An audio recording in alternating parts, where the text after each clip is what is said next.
प्यारे बच्चों, कक्षा 8 के इतिहास विषय में दूसरा अध्याय कंपनी की शक्ति की स्थापना में इस वीडियो में आप गोद निषेध अधिनियम द्वारा राज्य हड़प नीति, भारतीय राज्यों की पराजय के कारण तथा कंपनी का प्रशासन का अध्ययन करेंगे। तो देखिए, गोद निषेध अधिनियम द्वारा राज्य हड़प नीति। इंग्लिश कंपनी के डायरेक्टरों ने गोद निषेध अधिनियम की घोषणा सन 1834 में कर दी थी। इसका तात्पर्य यह था कि यदि किसी निर्भर राज्य के शासक की मृत्यु बिना किसी उत्तराधिकारी के हो जाती है तो उसके दत्तक पुत्र को उत्तराधिकारी नहीं माना जा सकता। वह राज्य कंपनी के अधिकार में आ जाएगा। लॉर्ड डलहौजी ने विजय के अतिरिक्त गोद निषेध अधिनियम लागू करते हुए सतारा, जैतपुर, उदयपुर, संबलपुर, नागपुर, मगध तथा झांसी पर अधिकार कर लिया। कुशासन का आरोप लगाते हुए बरार तथा अवध पर भी अधिकार कर लिया गया। इसी प्रकार उसने कर्नाटक तथा तंजौर के शासकों के पद तथा पेंशन समाप्त करके इन्हें ब्रिटिश साम्राज्य में मिला लिया। आगे देखिए, भारतीय राज्यों के पराजय के कारण। नंबर 1, मुगल साम्राज्य के विघटन से उभरे प्रादेशिक राज्य आकार में छोटे तथा संसाधनों से कमजोर थे। नंबर 2, ये राज्य परस्पर लड़ते रहते थे, अतः वे अंग्रेजों के विरुद्ध कभी एकजुट नहीं हुए।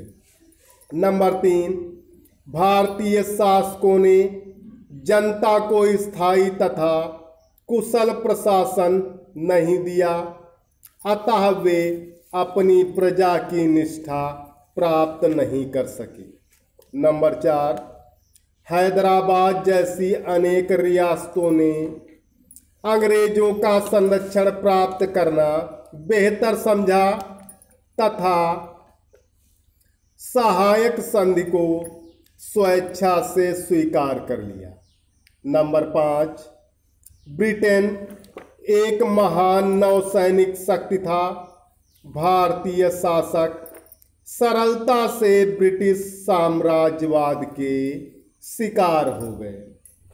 आगे देखिए, कंपनी का प्रशासन। अत्यधिक विस्तृत बड़े क्षेत्र पर शासन करने के लिए उन्होंने बड़ी संख्या में प्रशासनिक अधिकारियों और सैनिकों को नियुक्त किया। सन 1780 और 1790 में गवर्नर जनरल कॉर्नवालिस ने प्रशासन को पुनः संगठित किया। उनके पास एक बड़ी सेना, एक कुशल सिविल सेवा व्यवस्था, नियमित कर प्रणाली और अच्छी संचार व्यवस्था थी। उन्होंने विभिन्न नई प्रणालियां शुरू की। स्थानीय फौजी छावनियां, पुलिस दल, राज्य की सीमाओं और भौगोलिक जानकारी देने वाले नक्शे तथा अधिकारियों का व्यक्तिगत रूप से उपहारों और लाभ पर प्रतिबंध। आगे देखिए, कंपनी की सेना। सन 1815 में भारतीय सैनिकों की संख्या 2 लाख थी।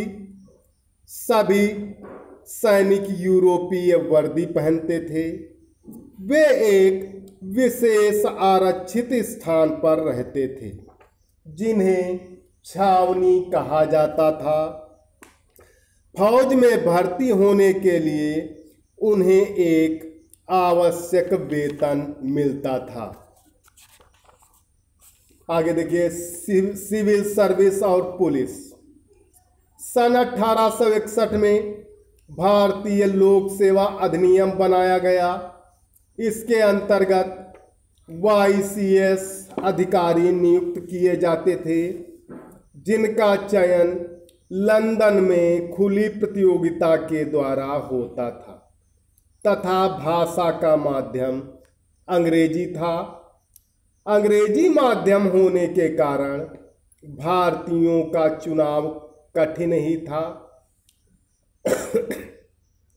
इस प्रक्रिया के तहत प्रशासन के दूसरे विभाग जैसे पुलिस, सार्वजनिक निर्माण, चिकित्सा, डाक एवं तार, कस्टम व रेलवे में सभी उच्च पदों पर केवल ब्रिटिश नागरिक ही नियुक्त हो सकते थे। पुलिस संगठन में दरोगा का पद भारतीयों तथा पुलिस अधीक्षक का पद यूरोपियनों के लिए रखा गया, क्योंकि सेना और पुलिस दोनों ही ब्रिटिश साम्राज्य की सुरक्षा और विस्तार कार्यों में सहायक थे। निष्कर्ष, भारत पर अंग्रेजों की विजय से एक अच्छी बात उभर कर सामने आई। इसने भारत को राजनीतिक एकता प्रदान की। लॉर्ड डलहौजी के भारत छोड़ते समय ब्रिटिश भारत की सीमाएं हिमालय से कन्याकुमारी तक तथा हिंदुकुश से बर्मा तक विस्तृत हो गई थीं। औपनिवेशिक रूप से शोषित होने के कारण भी इस एकीकरण ने भारतीयों को सजग होने, उपनिवेशवाद के खिलाफ संघर्ष करने तथा स्वतंत्रता प्राप्त करने का आधार प्रदान किया। तो प्यारे बच्चों, आज इस वीडियो में इतना ही। सभी विद्यार्थी गोद निषेध अधिनियम द्वारा राज्य हड़प नीति, भारतीय राज्यों की पराजय के कारण तथा कंपनी का प्रशासन को अपने शब्दों में लिखकर होमवर्क वाले ग्रुप पर अवश्य डालें। धन्यवाद।